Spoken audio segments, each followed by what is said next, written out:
Negotiations ramping up behind the scenes as lawmakers try to hammer out a deal on Russian sanctions if Moscow invades Ukraine. Joining us now, Arkansas Senator Tom Cotton, a member of the Armed Services Committee. Senator, welcome back to Fox News Sunday. I want to start with my interview with Admiral Kirby just now. When it comes to deterrence, to try to make sure that Russia does not invade Ukraine, what did you think about the Pentagon's position there? Well, Dana, it's not so much the Pentagon's position now as it has been Joe Biden's weakness in his appeasement of Vladimir Putin for the last year. I mean, literally in his first week in office last year, he gave Vladimir Putin his #1 foreign policy priority, an extension of a badly one-sided arms control treaty. And then he gave him his #2 foreign policy priority right away by waiving sanctions on the Nord Stream 2 gas pipeline that is being built between Russia and Germany. Along the way, he's also let out a Russian cyber criminal before his prison sentence was up. Just a couple days ago at a press conference, he declared that a minor incursion into Ukraine might not elicit a strong Western response. And there are reports this morning even that the administration has already taken the toughest sanctions off the table, sanctions on Russia's oil and gas industry and removing it from the international banking system. So again, Vladimir Putin has seen what Joe Biden has done over the last year, and then he saw his fecklessness in Afghanistan, and I'm afraid that he thinks now is the time to go for the jugular in Ukraine, which he has wanted to do for as long as he's been in power. Sir, there's some pushback from some elements of the Republicans saying that the U.S. should not get involved here. Here is a tweet from Thomas Massey, a congressman, who says, "Too many in our government care about the Ukrainian border more than the U.S. border." I mean, I know because I follow you and I have you on America's Newsroom, you care about the U.S. border very much. What would you say to some of those Republican elements? Well, it's true that a lot of Democrats, to include Joe Biden and Kamala Harris and others, do seem to care more about Ukraine's border than our southern border at a time when we've had 2 million illegal immigrants cross our border under Joe Biden's tenure in office. I mean, that's like adding the entire population of Nebraska to this country. But you're right, Dana. You can be concerned about both. You can want to secure our southern border effectively and change our laws that so many of these illegal immigrants are taking advantage of, while at the same time recognize that if Russia invades Ukraine, it won't just be bad for Ukraine and for Eastern Europe, but it'll be a signal to bad guys around the world that they can push even harder to harm American interests. Imagine what it'll say to Xi Jinping if he sees Russia invade Ukraine and just get a few mealy-mouthed sanctions slapped on it. As you mentioned in the first segment of your interview today, that China just sent dozens of airplanes into Taiwanese airspace last week, the biggest incursion in months. I think it's not a coincidence that that's happening right now as the West seems divided under Joe Biden's leadership in Europe. One of the things you have talked about and criticized the Pentagon over and the Biden administration is the idea that there is more of a leftward tilt in our military. I asked Admiral Kirby about that. He thought that that concern was ridiculous, saying that the diversity actually strengthens the military.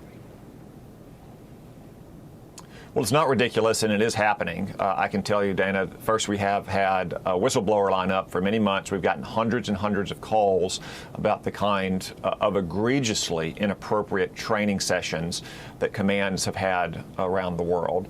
And second, while the diversity of America may be reflected in our military and its strength, something I saw in my years in the Army, it's not something that our military needs to constantly obsess about. Troops fight for the flag on their shoulder, and they fight for the man and the woman to their left and right. If you undermine their belief that that flag stands for a good and moral country, if you undermine their belief that the man to their woman and their right is fighting for them, irrespective of their skin color, are they going to be as motivated to fight as they otherwise might be? Are they going to enlist? I mean, the Army just missed its enlistment targets for the year, Dana. And also, do you think those Chinese pilots that are flying into Taiwanese airspace are getting hammered for hours and hours of training about structural racism or diversity? Do you think those Russian troops on Ukraine's border are going to have to stop and take lectures on climate change? Something tells me not. We need our military to be focused 100% on protecting America. Let's talk about China a little bit. In just a few days, the Olympics will begin in China. We're in year 3 of the pandemic, and way back when it was first becoming publicized that it was happening, you took a lot of flack from some quarters in which when you suggested it might have been a Wuhan lab leak. Even the Washington Post corrected that. I'm sure you were gratified by that. But I want to ask you, doesn't it matter kind of now more than ever that we get to the bottom of how this happened, even while China's about to have this great propaganda opportunity to show the world that they can host an Olympics, even though they unleashed this? Yeah, it very much does, Dana. It's a couple of years ago now that I first said that maybe the virus came from that lab. I didn't even assert it as fact. I just said, it's a question that we should ask. Whether it came from this food market that didn't even have bats present, or maybe it came from the lab a few blocks down the street where they researched novel coronaviruses that originated in bats under the leadership of a scientist whose nickname was literally the Bat Lady. And of course, the Democrats and the media condemned that. But it's now become increasingly clear over the last year that the lab is almost certainly the origin of this coronavirus. Unfortunately, it looks like some parts of our government helped fund the research there, and bureaucrats like Tony Fauci and Francis Collins even tried to cover up these inquiries 2 years ago. They encouraged the kind of left-wing scaremongering campaign about me and anyone else who pointed to the lab as a possibility. The world needs to know the origins of this virus, and China needs to be held accountable for it, especially as we go in to these Olympics that never should have been given to China, that should have been pulled from China a year ago, and that should have been rebuilt elsewhere. We can't let China have a big propaganda victory without any inquiry into their role in spreading this plague around the world. 2 more topics before I lose you. One is on the southern border, but also the fact that the administration had been sending these flights in the middle of the night. We saw this in Westchester County. This is from August, and Rob Astorino wants to be the governor of New York. He got this FOIA video. We released it. And I'm just curious what you hear, if anything, from the Biden administration. Do they have a sense of how Americans are feeling about seeing things like this? They seem to be totally clueless about it, Dana, and they're doing everything they can to conceal these things. I mean, you've seen that video of the flights landing in New York. You've probably seen the video of illegal immigrants being transited through a bus station at Brownsville, sent on to what a DHS official called was their final destination. Well, Dana, any illegal immigrant's final destination should be back in their home country. We've even seen reports, Dana, of DHS coaching illegal immigrants on how to use their arrest warrants to board an airplane when they get to a TSA checkpoint. Just think about how crazy that is. People who should be under arrest are being told to use their arrest warrant to get on an airplane, when in some democratic cities, American citizens have to show their vaccine passports if they want to buy a hamburger. Yeah, and how do you even know that that's the real name on the arrest warrant? Anyway, there's one of those. I also wanted to ask you about this. The president's going to have an opportunity to replace a Supreme Court justice. No doubt, many on the Republican side of the Judiciary Committee remember what it was like for Brett Kavanaugh. Let's take a look back at this exchange. Can you think of any laws that give government the power to make decisions about the male body?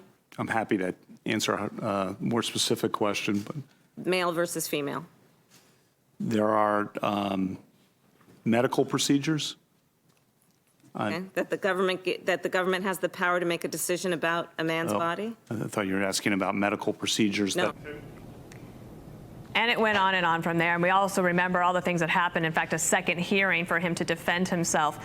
How do you think the Republicans will approach the vetting of the nominee that President Biden will choose? Well, first off, Dana, as a member of the committee, I will try to ask questions that contain a bit more logic than Kamala Harris's line of questioning right there. But I suspect we'll all keep an open mind. We will review the nominee on her merits.